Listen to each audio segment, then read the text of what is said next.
Sobat Cuan, apa kabar nih? Balik Hai lagi. Sobat Cuan. Sobat Cuan. Kok tiba-tiba ada lu sih? Nah, balik lagi nih di Koneksi. Konten ekonomi Seksi. Tapi hari ini gak seksi. Gak Soalnya seksi-seksi amat lah. nih, gak semuanya laki-laki.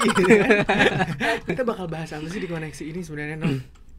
Update gak sama kemarin ada berita mengenai penggunaan dinar dirham sebagai alat transaksi di sebuah pasar. Ngeh. Iya Di kan? pasar muamalah ya kalau nggak salah namanya. Iya, mirip bank namanya. Iya, itu beda H dan T. Kemudian kan ini jadi sebuah kontroversi ya.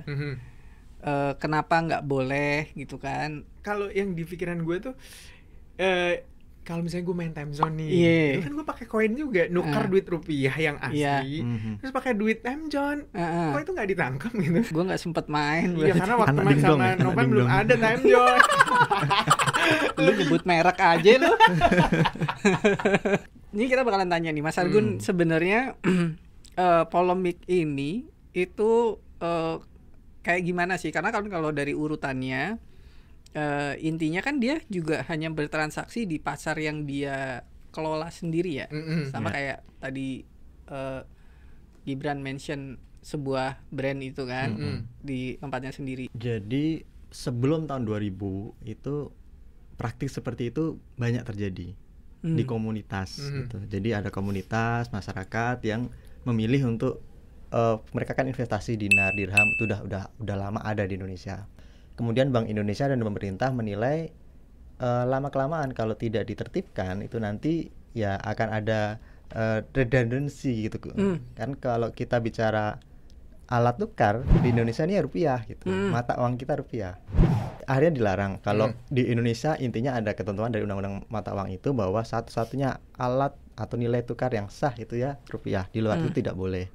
Makanya mata uang lain, dolar, kemudian apa yen, apapun lah itu kalau mau ditransaksikan di Indonesia harus ditukar dulu gitu di apa ya valuta asing gitu di tempat-tempat itu. Tetapi ya ini tidak berarti melarang masyarakat memiliki dinar dan dirham karena dinar dan dirham itu keberadaannya legal gitu. Kalau Anda mau beli dinar dirham di Indonesia di mana? Di Antam, BUMN gitu. Oh ada ya. Saya tuh pernah jalan-jalan ke perbatasan nih, ya. Ke perbatasan Indonesia sama Malaysia. Tuh ada orang yang pakai mata uang lain, benar-benar ada, misalnya pakai ringgit. Tapi ya benar-benar melakukan transaksi gitu. Nah, itu yang jadi pertanyaan saya tuh nggak ditertibkan apa yang kayak gitu misalnya. Itu mata uang ringgit, tapi maksudnya kan ada undang-undang transaksi. penggunaannya. Iya, penggunaannya. Itu gimana tuh? Ya memang sebenarnya itu ilegal. Jadi kalau mau diterapkan memang itu harusnya dihukum gitu. Tapi mungkin pemerintah ada semacam toleransi karena di sana kan di perbatasan. Dekat dengan pasar, misalnya pasarnya Malaysia gitu kan. Iya, dekat sama Malaysia juga. Kalau misalnya masyarakat diwajibkan nuker dulu ke apa namanya gerai falas, di sana emang ada. Jauh gitu. cuy. Jauh. Di Bali kabarnya juga ada beberapa praktik di mana sewa villa bayarnya bisa pakai dolar. Itu sebenarnya nggak boleh ya? Itu sebenarnya nggak boleh. Jadi kalau misalnya Barang. paymentnya langsung dalam bentuk fisik dolar, nggak boleh. Itu nggak boleh. Menurut ketentuan Mata itu uang nggak apapun nggak boleh ditransaksikan gitu ya. Iya. Jadi di pasar itu, Sobat Cuan, itu mengharuskan transaksinya menggunakan dinar dirham ini kan. Kasus muamalah, Kasusnya, pasar muamalah ya. pasar ini kan. Artinya dia mewajibkan penjual dan pembeli bertransaksinya dengan menggunakan dirham, dinar dirham ini. Ya kalau di time zone itu rupiah kita ditukar dengan satu alat gitu. Tapi alatnya itu hanya di alat taruhlah apa namanya alat penukar kartunya itu. Nah itu dipakai hanya untuk beli satu jenis jasa. Dia kan nggak jual barang kan. Di time zone jualnya jasa. Jadi jasanya apa? Ya mainin game, apapun gamenya terserah bebas. Mau pukul-pukulan, mau sepak bola atau apa. Tapi kan tetap jasanya cuma satu gitu, permainan. Tetapi di pasar muamalah itu kan ibaratnya dapat koin macam time zone, tapi bisa dipakai untuk beli banyak barang. Gitu. Beli mulai dari garam, beli telur, ya kan, beli beras, apapun. Nah itu kan yang sudah menjadikan statusnya bukan lagi hanya apa istilahnya fasilitas untuk permainan atau komunitas itu, tapi udah jadi alat tukar beneran untuk transaksi. Tadi Mas Argun sempat mention bahwa dinar itu juga ada di logam mulianya Antam. Ternyata ada ya, bener ya? Ternyata benar ada. Kalau misalnya Sobat Cuan cek, dan itu juga ternyata memang benar-benar emas gitu. Artinya jadi ini di koin sini emas bener? Koin emas tertulis logam mulia Antam. Kayak gini kan 2 dinar gitu. Harganya 7 jutaan. Berarti 1 dinar 3 jutaan dong? Iya, nah ini ternyata beratnya tuh hampir sama, ukurannya adalah yang dia memang emas. Artinya untuk 2 dirham ini beratnya itu 8,5 gram emas. Oh iya, benar-benar. Jadi kalau memang Sobat Cuan nih mau berinvestasi di dirham, dinar, iya kan, dinar itu emas, dirham itu perak. Ya, jadi kalau mau mengkoleksi ini sebagai alat investasi bisa juga, apalagi misalnya harga emas lagi mau naik-naiknya nih kasarnya gitu kan. Tapi kalau misalnya memiliki boleh. Boleh. Tapi nggak boleh dipakai sebagai sarana buat bertransaksi. Tapi kalau mau dijual kembali boleh. Karena underline-nya emas. Ada harganya. Iya kan? Berarti kayak banget ya mereka yang transaksi pakai dinar dirham ini ya. Iya. Beli apa sih? Kan kalau misalnya pasarnya ya, kalau gue mikirin berapa? 2 dinar kan? Iya. 2 dinar 2 juta. Itu setara dengan 7.400.000, 7.500.000 lah ya. Iya. Setara dengan berapa gram emas tadi? Iya, hampir 10 gram. Iya, hampir 10. 8 gram. Beli apa di pasar, cuy? Harga 7,5. Maksud gue sapi.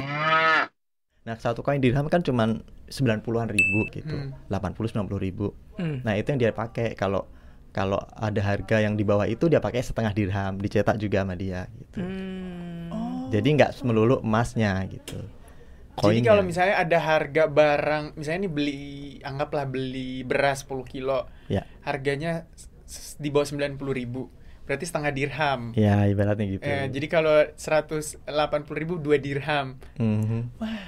Nah, tapi yang terjadi memang kemudian barangnya yang ngikutin mata uangnya. Jadi kan itu tadi setengah dirham, kalau mau dipecah lagi agak susah. Maka barangnya yang ngikutin gitu. Jadi harga segini. Nih, gitu kan. Gitu. Oh yaudah lu dapat beras sama cabenya segini, sama ini segini gitu. Jadi kayak pakai perasaan ya, karena ngitung pastinya kan.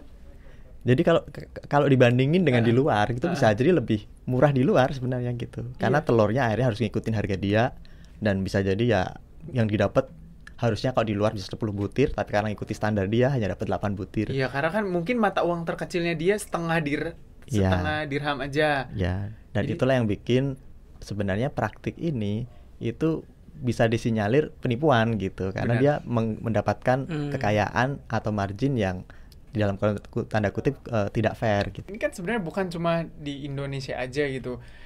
Misalnya ya dinar dirham di pasar muamalah. Misalnya di pasar global juga kan yang lagi happening, orang megang mata uang kripto kan. Iya. Nah, itu kan sampai Elon Musk aja nge-tweet ya.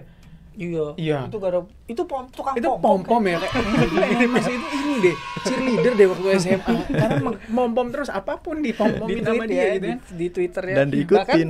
Apa aplikasi yang sekarang lu pakai? Apa namanya? Clubhouse. Clubhouse itu juga dari dia kan? Dari dia juga gitu. Dia yang memperkenalkan gitu kan, terus kemudian apa namanya signal bener-bener sampai orang ternyata salah beli sahamnya dong. Nah itu kalau kripto misalnya kan Tesla bilang dia bakal bisa menggunakan bertransaksi membeli Tesla membeli produk Tesla dengan menggunakan mata uang kripto.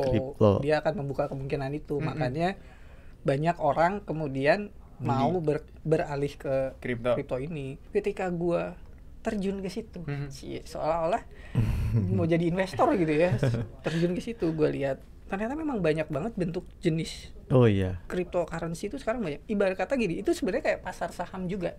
Cuma lu pasti bingung milih mana yang aku kira dalam tanda kutip fundamentalnya istilahnya gitu ya, yang benar-benar kuat secara perhitungan kripto. Aku kira itu kripto udah satu jenis itu dah. Enggak.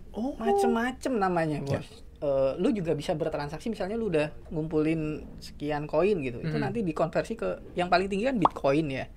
Sampai yang paling populer paling tinggi kan Bitcoin gitu kan. Nah, jadi Bitcoin ini juga kemudian jadi rujukan juga. Jadi misalnya ada satu kripto namanya Zilliqa. Nah, Zilliqa itu di pairing dengan Bitcoin juga bisa. Berapa Bitcoin. Jadi kalau mau beli berapa Zilliqa, berapa Bitcoin gitu. Si kripto ini misalnya satu Zilliqa itu berapa Bitcoin, itu bisa di cross gitu juga gitu. Dan apa ya, volatil banget sih. Sangat-sangat kalau gue sih memang menyarankan buat sobat cuan yang mau mencoba ke sana mesti lebih ilmunya kuat dulu, lebih sih. Kuat terus sama ini psikologinya harus tahan gitu ya.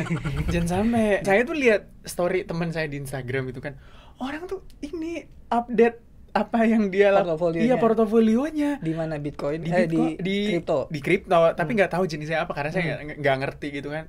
Iya, cuannya banyak gitu. Iya, karena memang fluktuasinya tinggi. Ya high risk high return lah. Apa bisa kayak ini menjadi kayak jangka panjang gitu?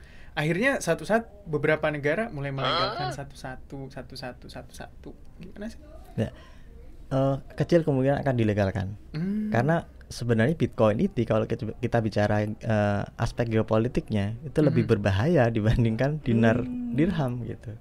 Karena kalau dinar dirham cuma di mana sih, di Depok gitu kan. Tetapi kalau misalnya Bitcoin ini dijalankan kemudian masif marak, orang bisa bertransaksi dengan itu dengan pakai Bitcoin sebagai nilai tukar, alat tukar. Ya akhirnya peran negara kayaknya juga akan berkurang di sini. Peran negara berkurang, moneter.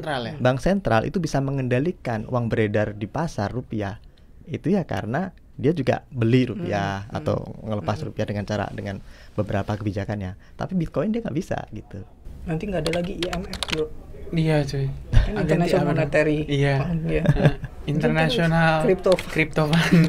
Kan nanti beda nanti jadi. Jadi ada tambahan IMF sama ICF nanti. Nah gitu sobat cuan ya. Jadi kita udah ngobrolin kan dinar, dirham, kripto itu nggak haram. Untuk investasi sah saja. Tapi harus diingat-ingat kembali kalau dinar dirham ya bisa buat investasi tapi nggak boleh buat transaksi. Jangan dipakai transaksi. Sama aja kayak kripto ya. Kripto boleh dipegang tapi transaksinya di pasar kriptonya aja. Iya, nggak bisa Anda beli mobil gitu tiba-tiba beli mobil saya mau bayar pakai kripto, nggak bisa. Tertarik buat cryptocurrency? Apa? Cryptocurrency. Kenapa? Tertarik membeli? Oh enggak. Kan ilmu itu perlu dipelajari semua. Iya, jadi benar. Kalau lu mau nyemplung jangan asal nyemplung dulu. Paling enggak lu tahu bahwa lu aman. Kalau misalnya mau nih orang-orang nih siapapun itu sobat cuan tuh yang lain-lain, jangan nyemplung dua-dua kakinya cuy. Dikit-dikit aja dicoba-coba dulu cuy. Pemanasan kan lu kalau misalnya mau berenang lu harus pemanasan. Investasi juga gitu, lu harus kenalin dulu kan produknya gitu. Ntar kalau misalnya gue udah sukses, ya koneksi ini lu yang megang. Suksesnya gimana? Di kripto. Oke, Sobat Cuan, itu dia perbincangan kita di hari ini di konten ekonomi seksi. Oke, semoga Sobat Cuan dapat ilmunya, terus dapat juga manfaatnya, dan juga ingat ya, kalau mau berinvestasi itu harus benar-benar diketahui dulu produk investasinya. Jangan sampai tutup mata, ibaratnya ujuk-ujuk masuk karena tergoda return yang tinggi. Itu harus benar-benar dipelajari. Ingat ya, semua yang high risk high return. Jadi high return pasti high risk juga. Iya. Gitu ya. Benar enggak? Betul banget ya. Kita mau pamit dulu dari Cuap-cuap cuan hari ini dan juga dari koneksi hari ini. Gibran, saya Novan, Argun. Dadah. Bye.